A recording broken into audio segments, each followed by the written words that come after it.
clasifican en, perdón, voy a grabar. Los tumores se clasifican en tumores, si pongan presente, por favor. También voy a grabar.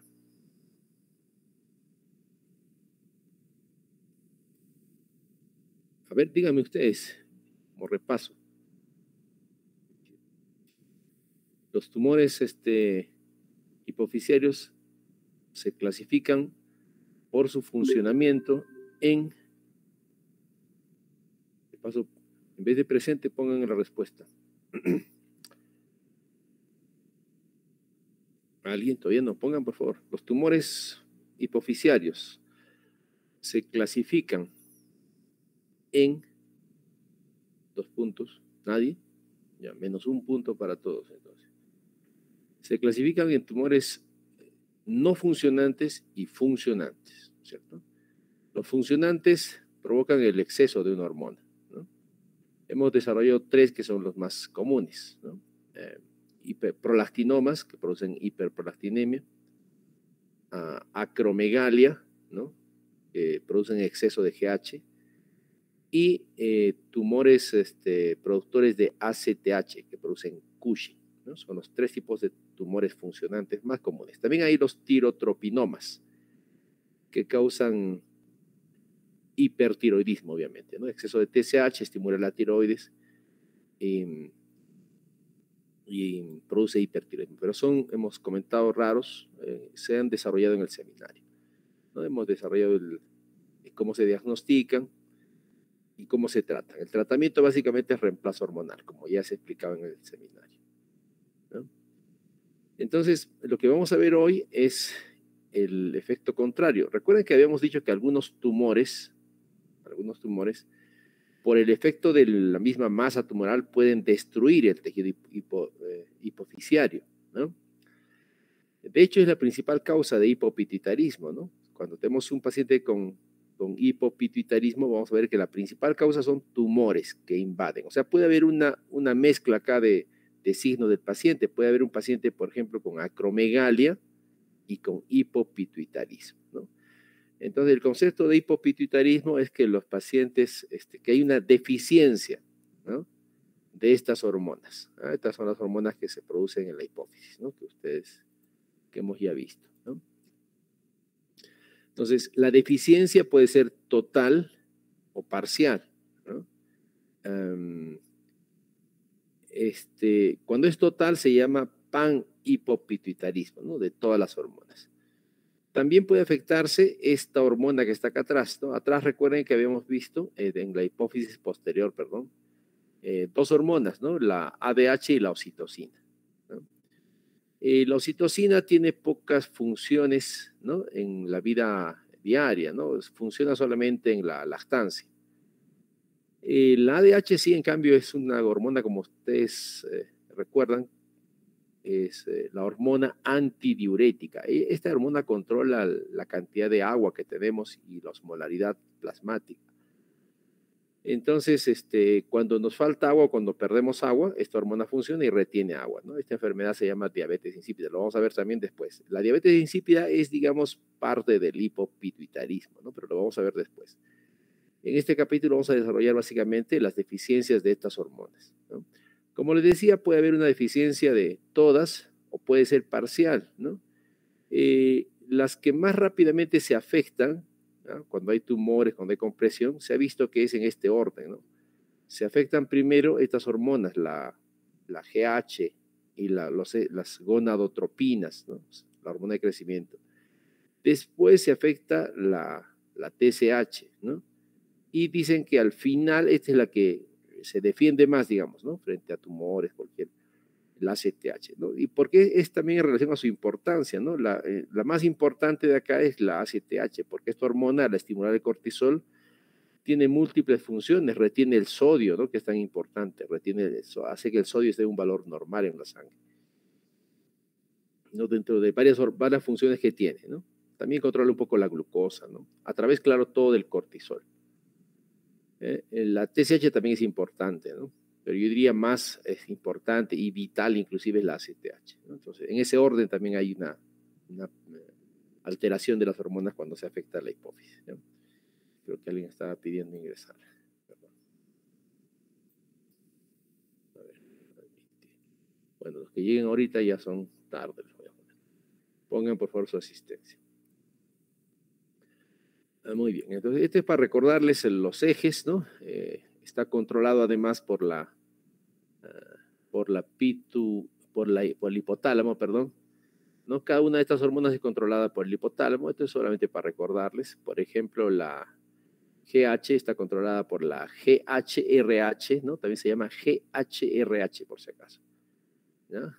En rojito dice que el control es estimulante, ¿no? Y en celeste ¿no? o plomo, el control es inhibitorio. La somatostatina inhibe, ¿no? Es por eso que en el tratamiento que hemos dicho, cuando hay exceso de GH, ¿no? Usamos análogos de somatostatina, ¿no? O sea, una molécula parecida a esta hormona que va a tener efectos de inhibición de la GH, ¿no? Ya les comenté que en realidad quien es la hormona de crecimiento es la IGF-1 que se secreta en el hígado, ¿no? La somatomedina C. IGF-1 o somatomedina C. ¿Ah? Este es el eje gonadotropo, ¿no? Vamos a ver, después esto es importante porque para el diagnóstico vamos a recordar esta parte. Entonces, el eje gonadotropo está conformado por la GNRH, que es la hormona releasing de la gonadotropinas, GN es gonadotropinas, ¿no? Y estimula a la FSH y a la LH, las cuales tienen funciones de estimulación sobre el ovario en la mujer y los testículos en el varón, ¿no? Y estos tienen control, pues, producen testosterona, estrógenos, progestágenos, ¿no es cierto? Todo este eje tiene función de perpetuación de la especie, ¿ya? Porque por esto funcionan los genitales, y a través de los genitales tenemos se secretan estas hormonas y se ovula también, ¿no? Y se producen espermatogénesis, y gracias a estos hay reproducción. Y la prolactina, ya hemos explicado también, ¿no? Hay dos hormonas que la estimulan. La que la inhibe es la dopamina. Recuerden también el tratamiento. El tratamiento es con análogos de la dopamina, ¿no? La cabergolina, ¿no? Entonces, tiene un efecto inhibitorio, ¿no? Sobre la prolactina. De la TSH ya comentamos, su control es a través de la TRH, es estimulante. La TRH también estimula la prolactina, habíamos dicho, ¿no? Todo esto ya hemos revisado. Y bueno, el eje, se llama el eje tirotropo, ¿no? TRH, TSH y tiroides. Y el eje corticotropo, ¿no? El eje corticotropo que parte con la hormona releasing o liberadora, ¿no? De corticotropina, CRH, ¿no? Este estimula a la vez a la ACTH, que es la hormona adrenocorticotropa o corticotropina, ¿no? Y esta actúa sobre las adrenales, ¿no? Tiene múltiples funciones que vamos a revisar. También recuerdan que la ADH, ¿no? Es también estimulante. Recuerdan que cuando revisamos la prueba esta de toma de muestra en los senos petrosos, ¿no? Que medíamos ACTH en seno petroso derecho, izquierdo, ¿no? Podríamos estimular, les dije, con CRH o con ADH, porque la ADH también es estimulante de este eje, ¿no? Muy bien, entonces veamos las causas, ¿no? Las causas, como les dije, tienen que ver con el daño en la pituitaria, ¿no? ¿Qué puede dañar a la pituitaria? Traumatismos. De hecho, hay traumatismos. Perdón, creo que hay un grupo que quiere ingresar. A este grupo ya le ponemos tarde. A ver, Sabino Álvarez, ¿dónde está la lista?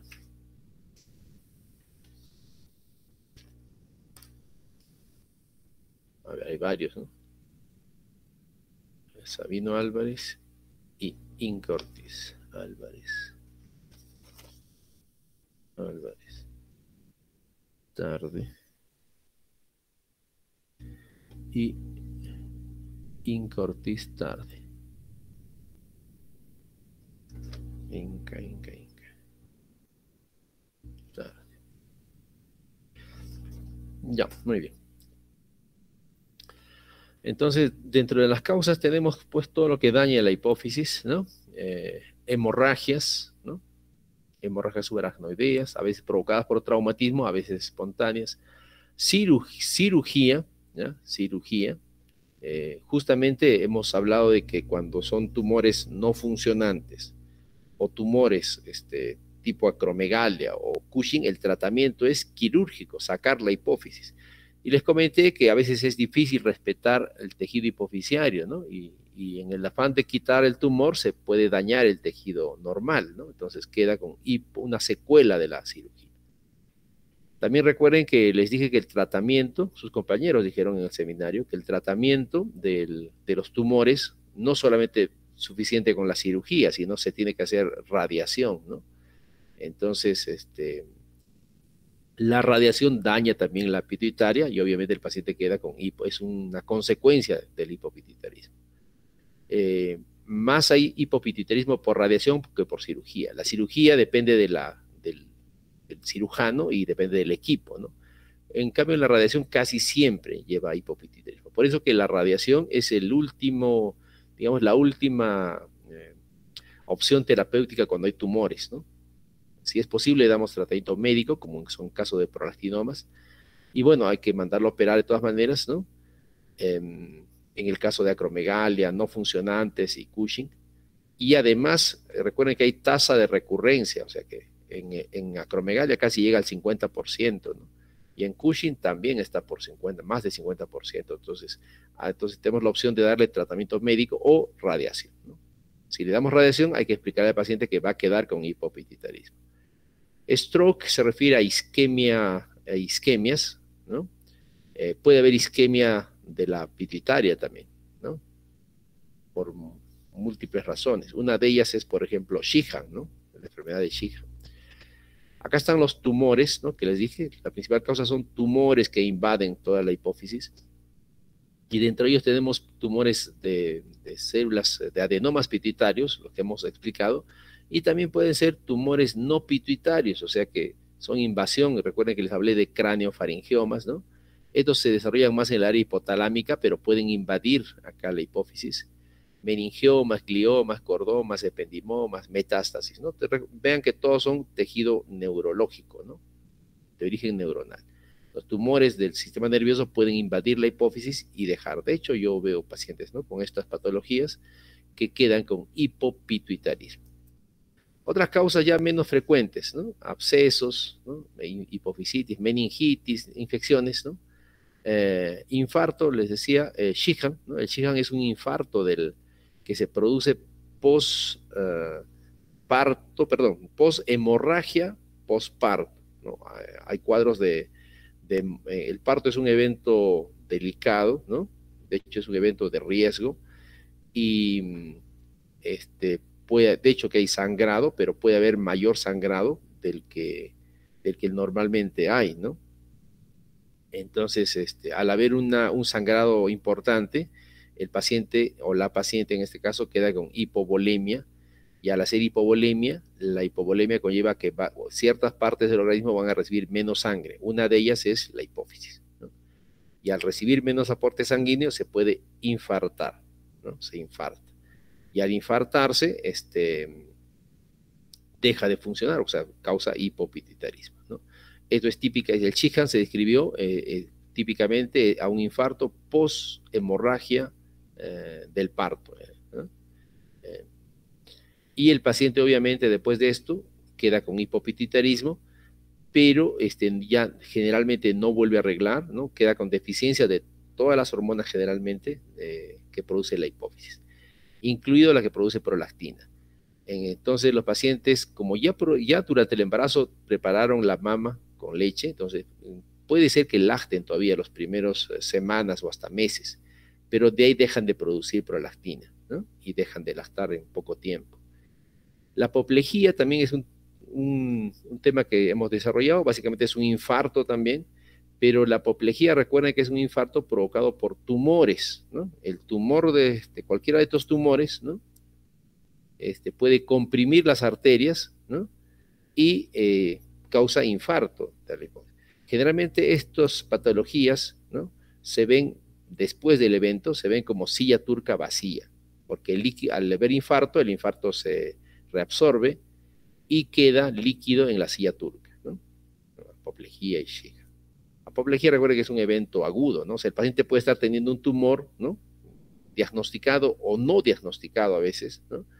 Y de pronto comienza a presentar alteraciones severas de insuficiencia adrenal, dolor de cabeza, a veces va acompañada con hemorragia y esto comprime el nervio óptico, ¿no? Lo que han explicado en el seminario, ¿no? El seminario se ha explicado qué es la apoplejía.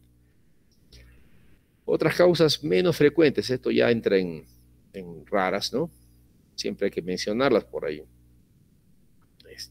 Hay preguntas en el examen. Bueno, yo trato de preguntar siempre lo más común, lo más frecuente, lo que van a ver, ¿no? Pero por ahí sale alguna de estas y me dice, doctor, no explicó esa parte. Bueno, acá está, ¿no? Por si acaso. Otras causas, ¿no? La silla turca vacía les dije está en relación con tumores, pero también les expliqué ya que la silla turca puede ser debida, como les digo, a tumores o también a fallas en el diafragma celar, el diafragma de la hipófisis, ¿no? Que deja pasar líquido y ese líquido aplasta. Esa alteración es generalmente genética, ¿no? Obviamente si el líquido cefalorraquídeo aplasta el tejido hipofisiario, lo puede dejar hipofuncionante. Bueno, hay enfermedades, enfermedades perinatales, ¿no? Que pueden causar hipopituitarismo. También hay enfermedades congénitas donde no se forma o se forma pequeña la hipófisis. Estas enfermedades generalmente no están asociadas, bueno, no son compatibles con la vida. O sea, el niño nace o natimuerto o incluso fallece tiene una pérdida, un aborto, ¿no? O fallece a los pocos semanas o meses, ¿no? Causas genéticas, y bueno, siempre hay estas idiopáticas que cuando no se encuentra todo lo que hemos descrito, ¿no? Se dice es idiopático. O sea, quiere decir que tiene signos de hipopituitarismo, tiene pruebas, ya demostramos que es hipopituitarismo, pero no encontramos la causa, ¿no? Idiopática. En todas las enfermedades siempre van a haber la última que es idiopática. Bueno, entonces empecemos, vamos a ir eje por eje, ¿ya? Por eso les he explicado los ejes al inicio. Vamos a ir por uno de los ejes más importantes, que es el eje corticotropo. Recuerden, el eje corticotropo está controlado por la CRH, acá está, ACTH, ¿no? Y el cortisol, ¿no? Entonces, hay que recordar que las insuficiencias hormonales de este nivel se llaman insuficiencia adrenal secundaria. ¿Cuándo se llama primaria? ¿Ya? Primaria. ¿Ya? Primaria es cuando falla el mismo órgano efector, o sea, en este caso la adrenal, esa es primaria, por si acaso. Secundaria es cuando falla, en este caso, la hipófisis, acá está en punteadito, ¿no? Punteadito, ¿no? Insuficiencia adrenal primaria, secundaria, ¿no? Acá está explicado, creo, ¿no? Siempre les digo cuando hacen seminarios también, hagan pues el gráfico, ¿no? Traten de explicar en el gráfico. Las letras que están al lado solamente son para ayudar. Por ejemplo, acá me ayuda a mí en decir, esta primaria, ¿no? Acá dice, se llama también Addison, ¿ya? No es el capítulo, después vamos a hablar de suprarrenales, ¿no? Pero cuando es primaria, se llama Addison, ¿no? Vamos a ver que hay diferencias clínicas con esto. Por ejemplo, en Addison va a haber hiperpigmentación de la piel, típicamente, ¿no? De hecho, ya lo han visto seguramente cuando han hecho semiología. Y la secundaria, cuando se altera acá arriba, ¿no? El eje, y obviamente no hay alteración en la piel, más bien tiene una piel pálida, por lo que vamos a ver ahorita. Terciaria es cuando está más arriba todavía, ¿no? Las causas cráneo-faringioma, ¿no? Acá, cuando está más arriba, ¿no? En el hipotálamo. Bueno, entonces esta es la...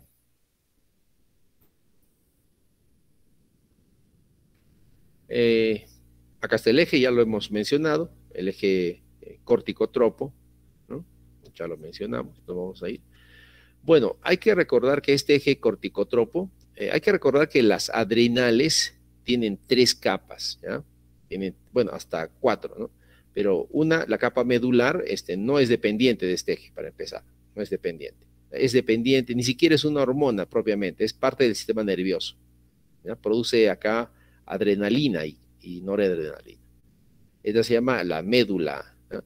Y la corteza, que va de acá a acá, la corteza tiene 3 capas. La capa glomerular, fascicular y reticular. La ACTH controla principalmente la capa fascicular, fíjate, ¿eh? Fascicular. Y un poco la capa reticular. La capa glomerular produce mineralocorticoides. Y esta capa mineralocorticoides está controlada principalmente por el sistema renina, angiotensina, aldosterona. O sea, quiere decir que no está controlada por esta capa. O sea, quiere decir que no se va a afectar cuando tenemos daño en la hipófisis a este nivel. Esa capa no se va a afectar porque está controlada, repito, por otro sistema, el sistema renina, angiotensina, aldosterona. Si ustedes recuerdan, este sistema incluye varios órganos, ¿no? La renina se sintetiza en el riñón, el angiotensinógeno se sintetiza en el hígado, es la enzima, y la angiotensina se sintetiza en el pulmón, en los alveolos, entonces implica varios órganos, y esta finalmente actúa a nivel de la capa glomerular y produce aldosterona, que es el mineralocorticoide. Perdón, había varios alumnos creo en espera. Hay que llegar temprano, pues jóvenes, interrumpen también. A ver. Ya le voy a poner muy tarde, ya muy tarde es ya como falta. Gypsy Valia. ¿Qué pasa con Gypsy? ¿Qué pasa? Había. Ya. Entonces, este sistema no se va a afectar, ¿no? Porque recuerden, la ACTH actúa sobre la fascicular. ¿Y quién se sintetiza en la fascicular? ¿No? Básicamente cortisol, acá está, cortisol. Quiero cortisol. Entonces, cuando se afecta la hipófisis, se va a afectar principalmente el cortisol, ¿no? Esto es importante porque para el tratamiento, ¿no? Cuando tengo insuficiencia adrenal secundaria, ¿no? Necesito reemplazar básicamente cortisol. Pero si tuviera insuficiencia adrenal primaria, necesito reemplazar el cortisol y también mineralocorticoides. Andrógenos no, porque los andrógenos, esto apoya nomás la cantidad de andrógenos. Recuerden que los andrógenos se sintetizan principalmente en las gónadas, ¿no? Sin embargo, se ha visto que tienen funciones, sobre todo en mujeres. Van a ver que en el tratamiento, bueno, después hablaremos de esta parte, se está considerando dar andrógenos cuando hay esta falla, ¿no? Pero bueno, ese es solo un paréntesis. Entonces, lo que se afecta básicamente es el cortisol, ¿no? Entonces, no hay ACTH, ¿no? No hay cortisol. El cortisol, hay que recordar, tiene múltiples funciones. Podemos resumirlas en 3. Cardiovasculares. Dentro de estas cardiovasculares está la principal, como ya les dije, la retención de sodio, que es sumamente importante, ¿no? El sodio da la osmolaridad a la sangre, o sea, la tonicidad adecuada. Si no tenemos osmolaridad, ¿no? Tenemos muchos síntomas, como vamos a ver. Efectos metabólicos, principalmente control de la glucosa. Si ustedes no han tomado desayuno, siempre les digo, si no han tomado desayuno, ahorita están produciendo cortisol. De hecho, siempre hay cortisol en la mañana, está un poco alto en la mañana. Y si ustedes no han tomado desayuno, ¿no? Su cortisol va a seguir alto porque es una hormona que sube la glucosa. Lo bueno es que hay otras hormonas que hacen lo mismo, glucagón, GH, ¿no? Entonces, si hay deficiencia, uno diría, ¿le va a bajar la glucosa? No, porque hay otras hormonas que también suben la glucosa, pero tiene efectos metabólicos. Y también tiene efectos, bueno, estos son efectos inmunomoduladores, básicamente disminuyen la respuesta inmunológica y son antiinflamatorios. Este grupo bueno, esa hormona, actualmente a los análogos, moléculas parecidas al cortisol, ¿no? Se utilizan por estos efectos. Tenemos una lista farmacológica larga: prednisona, prednisolona, dexametasona, hidrocortisona, betametasona, ¿no? Son medicamentos bastante utilizados por su efecto antiinflamatorio e inmunosupresor, hay que decir, no son inmunosupresores. Se utilizan en varias enfermedades. Incluso el médico las utiliza, a veces las utiliza el propio paciente hasta los chamanes usan cortisol, ¿ya? Usan bastante, por si acaso. Van donde el chamán le dice, te voy a poner una medicina que he traído del extranjero, les ponen dexametasona. La gran ventaja de esto es que son o sea, resuelven casi todo. Lo malo que tienen efectos adversos, estos metabólicos, porque no solamente suben la glucosa, también acumulan grasa, ¿no? Tienen acción sobre los lípidos, aumentan el colesterol, pueden aumentar la glucosa, ¿no? Entonces, y de hecho, el exceso de este cortisol, como hemos visto, da Cushing, ¿no? Cuando hemos visto Cushing, claro, una causa es la endógena, o sea, por tumores, pero la principal causa de Cushing es, ya les dije también, es por tratamientos, ¿no? Cushing exógeno, ¿no? Tratamientos. La gente usa esto, usa y reusa, y eso les digo, los chamanes, estos que engañan a la gente, ¿no? Usan bastante estos medicamentos, ¿no? Les alivia todo, y claro, les alivia, me duele la cintura, me está inflamada mi rodilla, ¿no? Y él le ponen corticoides y mejora, ¿no? Obviamente mejora pues 2 días, 3 días está igual y se hacen dependientes de estos medicamentos. El uso discriminado también de estos cortisol también causa insuficiencia, adrenal, porque al usar yo estos medicamentos, ¿no? Exógenamente, ¿no? Inhibo todo el eje, ¿no? Y el organismo ya no produce cortisol, ¿no? Al dar medicamentos similares a cortisol, inhibo, no se produce SRH, no se produce ACTH y no se produce cortisol. Entonces, cuando suspendo esta dexametasona, este eje es lento en recuperarse. Se recupera totalmente en unos 8, 10 meses, imagínense, ¿no? O sea que cuando yo le retiro la dexametasona, este paciente queda en insuficiencia adrenal. Es una causa, insuficiencia adrenal, por uso de corticoides. Y muchas veces tenemos que darle al paciente corticoides en dosis baja, ¿no? Siquiera 2, 3 meses, hasta que se recupere el eje, ¿no? Este eje demora en recuperarse. Los otros ejes son más rápidos, ¿sabes? El eje tirotropo, el gonotropo se recuperan rápido. Por ejemplo, cuando doy anticonceptivos a una persona, una mujer, como método anticonceptivo, también hago lo mismo, solo que con el eje gonadotropo, ¿no? Le doy anticonceptivos, son hormonas, estrógenos en pequeñas cantidades, inhiben el eje y por tanto no hay producción de FSH, LH en el caso del eje gonadotropo. No hay estimulación sobre el ovario y el ovario deja de ovular, pues, ¿no? En eso consiste la anticoncepción. Yo le quito el anticonceptivo y al mes siguiente el eje se recupera rápido. Lo mismo con otros ejes. La tiroides un poquito más, ¿no? La tiroides se recupera en un mes más o menos, pero el eje gonadotropa se recupera en meses. ¿Ah? Totalmente, como le digo, en 8, 10 meses. ¿Ah? Parcialmente, pues al mes, 2 meses se está recuperando, ¿no? Entonces, muy bien, esto ya comentamos, vamos a pasarlo. ¿Cómo sospecho de un paciente que tenga? Obviamente, si tengo un paciente con un tumor hipoficiario, ya estoy sospechando esto, entonces debo buscar estos síntomas. Hay algunos pacientes que no sé que tienen no sé que tienen un tumor, no sé que tienen en la hipófisis y debutan con estos síntomas. ¿Qué síntomas da?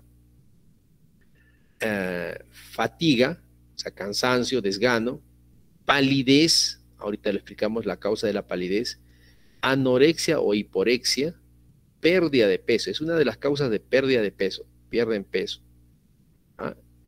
Y si el evento es agudo o tiene una descompensación, además causa, fíjese, ¿no? Mareos, ¿no?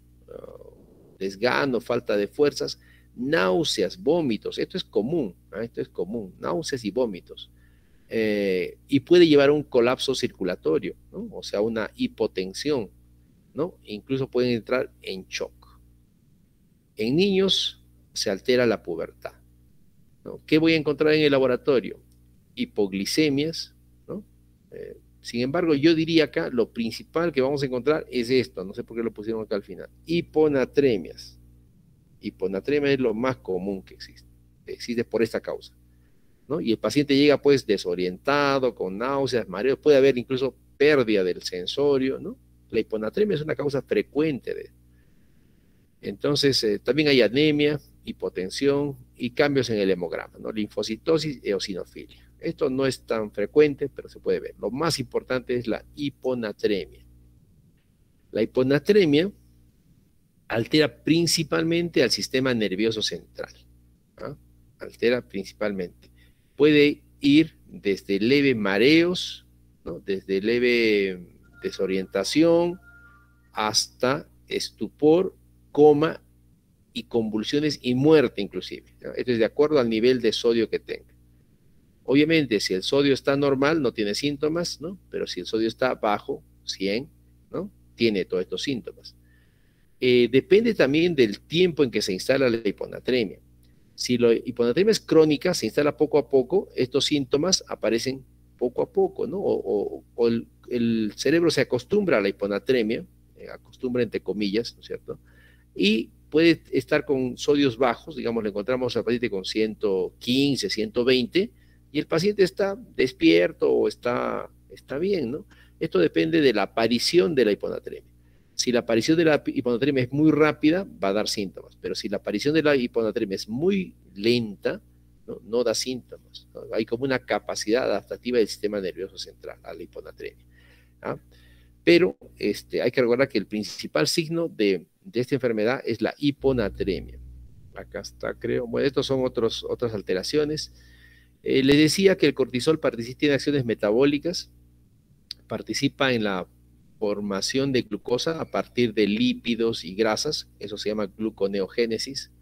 Eso ocurre cuando el paciente está en ayuno por largo tiempo, ¿no es cierto? Y eso nos permite brindar o transformar estas moléculas de grasa e incluso proteínas y el mismo glucógeno lo transforma en glucosa, de tal forma que siempre tenemos glucosa.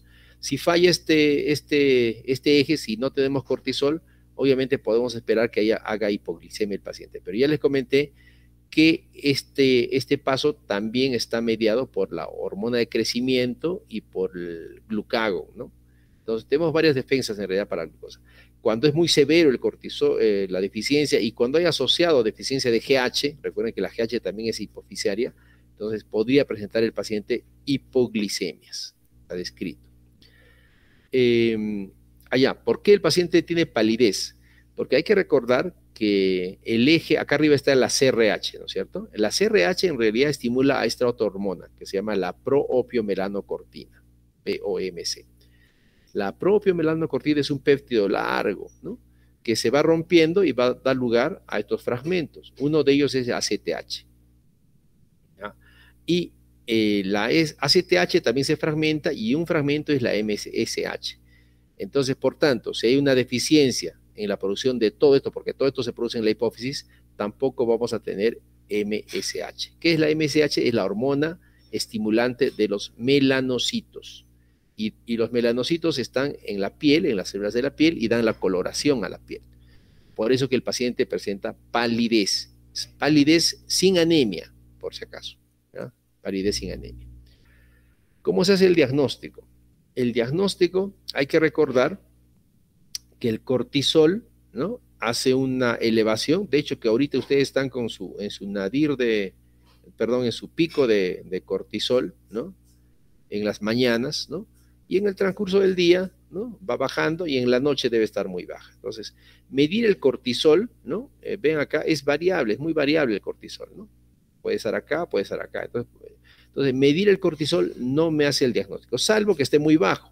Si lo encuentro muy bajo en la mañana, entonces digo sí hay insuficiencia adrenal. Entonces, ¿puedo medir el cortisol? Sí, lo puedo hacer. ¿Ah? Y solamente, acá está, cortisol de la mañana. Solo si está muy bajo, menos de 100, o sea, por acá abajo, este está en microgramos por si acaso, el equivalente a 100 es 5 microgramos, o sea, si está en 5 por acá abajo, entonces digo, sí, el paciente tiene hipocortisolismo o insuficiencia adrenal, no se confundan con los términos, está muy bajo. Ahora, si está muy alto, más de 500 por acá arriba, 500 equivale a 18 más o menos por acá arriba, entonces digo, no, este paciente no tiene hipocortisolismo, descartado, no tiene. Si sale entre 100 y 500, ¿no? Entonces acá está, no sabrías decir si tiene o no tiene. Entonces, cuando sale entre 100 y 500, debo hacer algunas pruebas, ¿ya? Debo hacer algunas pruebas. ¿Qué pruebas puedo hacer? Hay dos pruebas. Una es el someter a estrés al paciente, porque recuerden que esta es una hormona de estrés, ¿no? ¿Cómo someto a estrés a un paciente? Lo llevo a la hipoglicemia. También la misma hipoglicemia debe estimular al cortisol. Recuerden que es una hormona que se eleva cuando hay hipoglicemia, ¿no? Entonces, ¿cómo hago? ¿Cómo llevo a un paciente a hipoglicemia? ¿No? Si le digo no coma, no es un buen método, demora mucho, ¿no? Días. Si ustedes no comen, no crean que hacen hipoglicemia, ¿no? Tienen 3 hormonas ahí que los defienden: glucagón, GH y el mismo cortisol. Entonces, no es un buen método. ¿Qué hago? Le hago esta prueba de insulina. O sea, le causo hipoglicemia por insulina. Le administro insulina, ¿no? Una dosis endovenosa, porque la ventaja de la dosis endovenosa de la insulina es que dura solamente 60 minutos máximo. Entonces, ese es el tiempo que le voy a hacer la prueba. Le pongo insulina, se pone 0.1 por kilo, o sea, si pesa 70 kilos, le pongo 7 unidades, ¿ah? Y espero que haga hipoglicemia. Cuando hace hipoglicemia, le voy midiendo con, ¿no?, la glucosa también, y si hace hipoglicemia, le mido el cortisol. Entonces, el cortisol, ¿cómo debe responder? Debe elevarse, ¿no? Porque le estoy provocando estrés. Entonces, debe elevarse por lo menos a más de 500. Si se eleva a menos de 500, recuerden este valor, 500, ¿no? Entonces, digo, si no se eleva ese valor, digo, es insuficiencia adrenal. Esta es otra forma que usamos para diagnóstico. Y la otra forma es una prueba con ACTH o corticotropina, ¿no? Ahorita comentamos esta pruebita con más detalle, ¿no? Entonces, si sospechamos insuficiencia adrenal secundaria, le mido el cortisol. Si está menos de 100, ya tengo el diagnóstico. Si está más de 500, no es definitivamente. Y si está entre 100 y 500, le hago la prueba de supresión, la prueba de hipoglicemia con insulina, o le puedo hacer la prueba de ACTH. Acá también lo mismo, fíjense. Le mido el cortisol en la mañana. Esto está ya también en microgramos. Acá es 5 en realidad.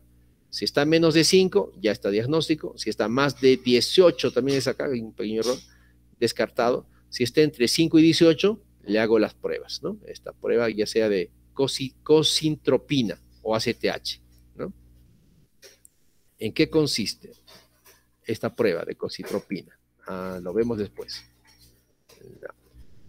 A ver, vamos por acá. Si ya se hizo el diagnóstico, ya sea con la prueba de cosintropina o con la de insulina, o el cortisol basal ya me daba bien bajo, ¿no? Entonces, acá la pregunta es, ¿dónde está el problema? ¿Está acá o está en la adrenal? ¿Dónde está el problema? Entonces, para eso le mido ACTH. ACTH, ¿ya? ACTH. Entonces, si el problema está acá abajo, ¿no? En realidad esto iba a ser una pregunta. Ya, bueno. Si el problema está acá abajo, o sea, no hay cortisol, entonces recuerden que por feedback este cortisol va a estimular a la pituitaria, ¿no? Va a estimular, y la ACTH, por tanto, va a estar elevada, ¿no es cierto? Entonces, acá está. Si está elevada, perdón, si la ACTH está elevada, entonces digo, el problema está abajo, ¿no es cierto? Acá. Entonces, ¿cómo estará en la insuficiencia adrenal secundaria? Si el problema está acá, arriba, ¿cómo estará la ACTH? A ver, contesten, por favor. Pregunta de...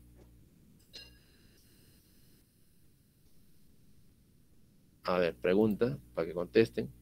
Baja, ¿no es cierto? ¿Alguien más? Baja, todos bajan. Sí, es lo lógico, ¿no? De hecho, si el problema está acá arriba, ¿no?, o sea, insuficiencia adrenal secundaria, entonces esto no hay estimulación, no hay ACTH, ¿no es cierto? No hay ACTH, no estimula las adrenales, el cortisol está bajo y esto nuevamente estimula a la hipófisis, ¿no? Pero acá hay un daño, pues acá hay un tumor, algo que no está probado.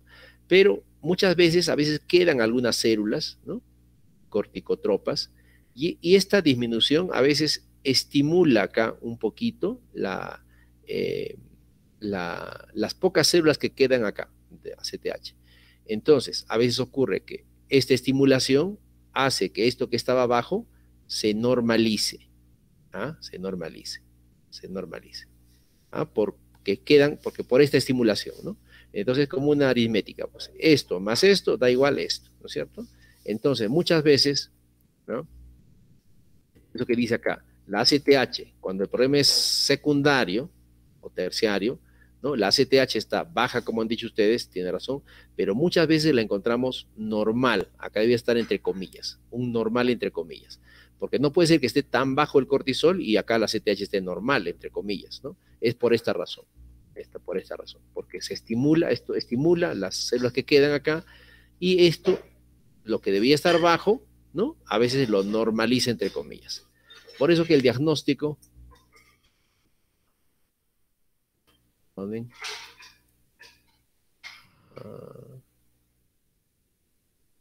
No hay diagnóstico. Bueno, acá les digo, ¿no? En el diagnóstico puede estar, la ACTH puede estar baja o normal. ¿Ya? Esto ocurre casi en todos los ejes, ¿eh? Se repite. El test de corticotropina, ¿no? El test de corticotropina. Acá está en la primaria otra vez, cortisol bajo, siempre está bajo el cortisol, ¿no es cierto? En ambas. La diferencia en que en la primaria el ACTH está alta y en la secundaria la ACTH está baja, como han dicho ustedes, pero puede estar normal o normal bajo, ¿no? Un normal entre comillas. La prueba de ACTH, ¿no? ¿Qué hago en la prueba de ACTH? Le administro ACTH al paciente, ¿no? Le administro ACTH. Entonces, si la falla está acá arriba, como dice este gráfico, ¿no? Entonces, obviamente, está viendo una falla de ACTH, ¿no?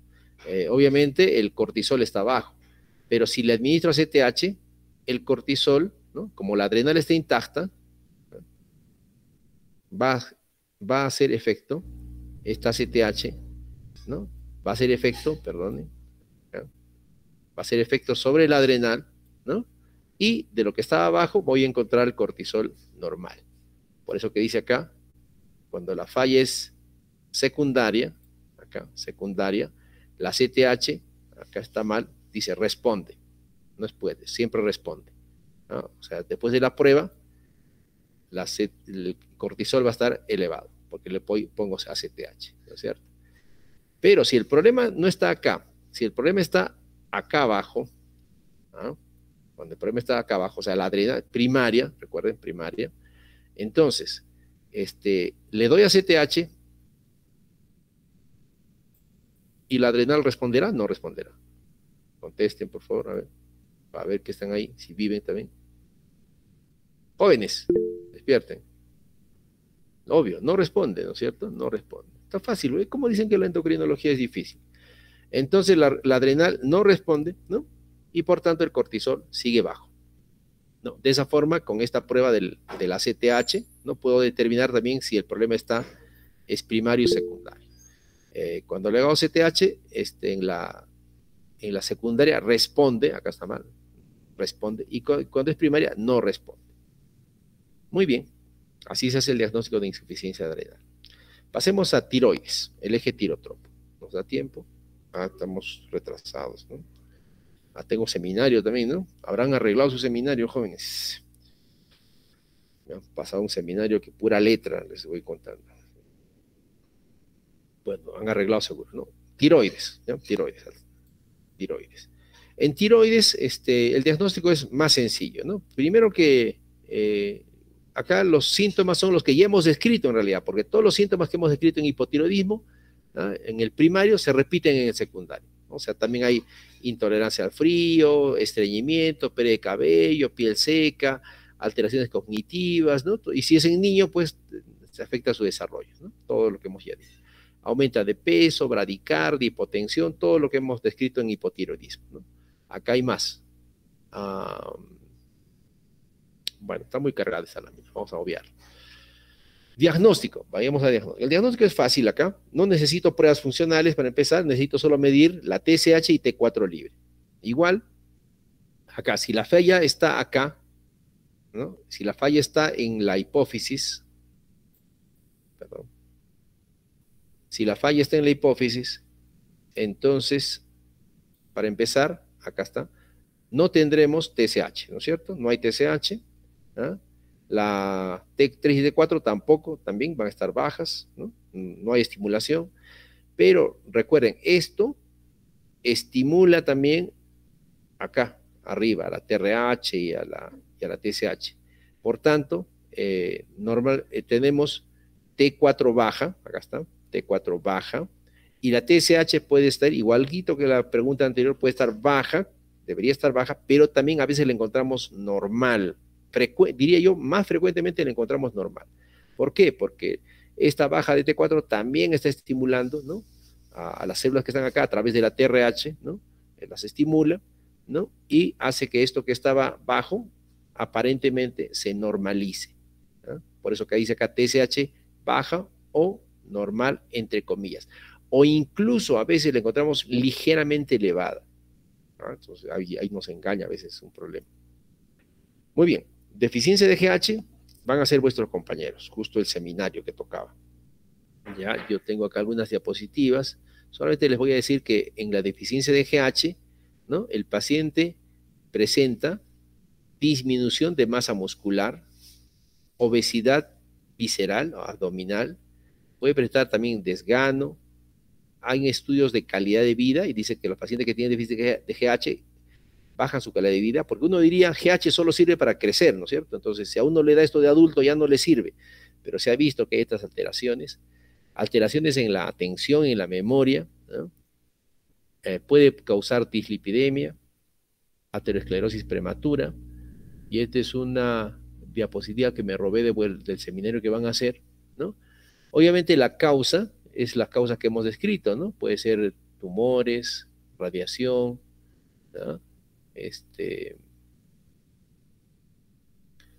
Sin embargo, hay otras causas para tener deficiencia de hormona de crecimiento, ¿no? La obesidad, eh, glucocorticoides, cualquier daño vascular, acá hemos dicho la cirugía de pituitaria, hemorragias aracnoideas, aneurismas, todo lo que hemos dicho de tumores en general, ¿no? Masas compresivas, ¿no? Y obviamente se afecta la producción de varias hormonas, incluida la GH, ¿no? Las células somatotrofas. Hay que recordar que las células somatotrofas, bueno, esto es en el seminario, van a explicar más cómo funcionan. No solamente tienen estímulo de la GHRH, ¿no es cierto? Tiene receptores, que esto se produce en el hipotálamo, sino que se ha visto que tienen receptores de la grelina. La grelina es una hormona gástrica, ¿no? Uh, y hay un receptor para esto. Y tiene receptores para la somatostatina. Recuerden que esta estimula y esta inhibe, ¿no? Hay un receptor, o sea, así se controla. Sus acciones son diversas, miren, varias partes. La principal será esta, en el hígado, que estimula acá, dice la IGF-1, ¿no? Por tanto, también si hay una deficiencia a este nivel, ¿no? También va a haber deficiencia de IGF-1. Tiene múltiples acciones. Esto lo van a explicar en el seminario, que no les quito les dije que utilizaran este gráfico. Bueno, todo esto en el seminario, ¿ya? El seminario, bueno, se salvaron, pues, salvados por la campana, porque sí, pues, y es hora. Muy bien, ¿tienen preguntas? Entonces, la próxima clase hacemos el seminario de hormona de crecimiento y les he dejado el seminario también de tratamiento, ¿ya? De tratamiento. El tratamiento básicamente es reemplazo, pero en el seminario van a ver que se está repitiendo, se va a repetir algunas de las pruebas que hemos hablado. Cuando me pasen las diapositivas, quizás les voy a decir ya esta parte ya no la hagan porque yo ya la he hecho, ¿no? Y más se dediquen a la parte de tratamiento, ¿ya? Para que sea más rápido también vuestro seminario. Entonces, el grupo del seminario, por favor, me manda del siguiente, que es el día martes, me mandan, por favor, hoy día o mañana también, ¿ya? Porque el próximo martes haríamos los dos seminarios, deficiencia de GH y todo lo que podamos avanzar de tratamiento. Porque si bien es cierto, parece fácil, el tratamiento solo es reemplazo hormonal, hay algunos detalles que hay que revisar, ¿ya? Muy bien. ¿Tienen alguna pregunta, comentarios? Pueden hacerlo por chat o directamente.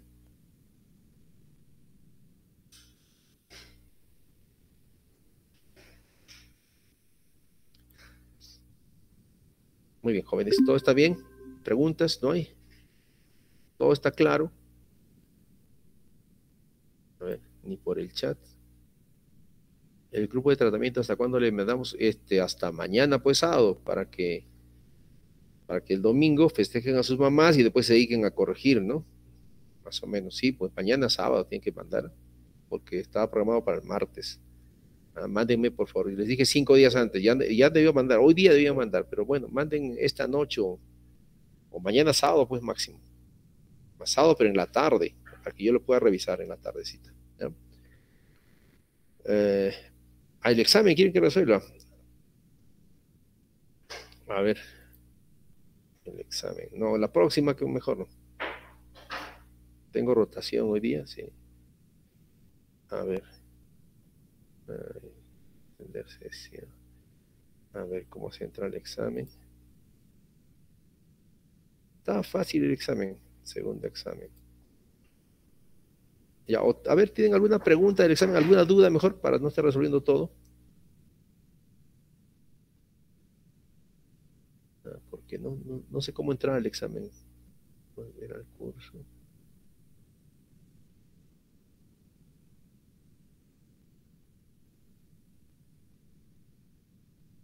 ¿O tienen alguna pregunta del examen?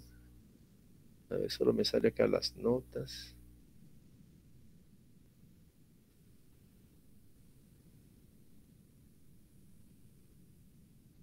¿Ya tienen alguna duda del examen? A ver, mejor, hablen. ¿Ves? No hay dudas. Creo que activando la edición. ¿Algo del examen? ¿Alguna duda? Hablen, por favor. Pregunten. No hay nada. Ya, si no hablan, no hay pues dudas entonces, ¿no?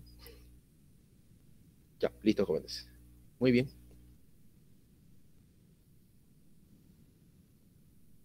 O por el chat han puesto alguna duda. La próxima. Ya, ok, ya jóvenes, buen día. Nos vemos.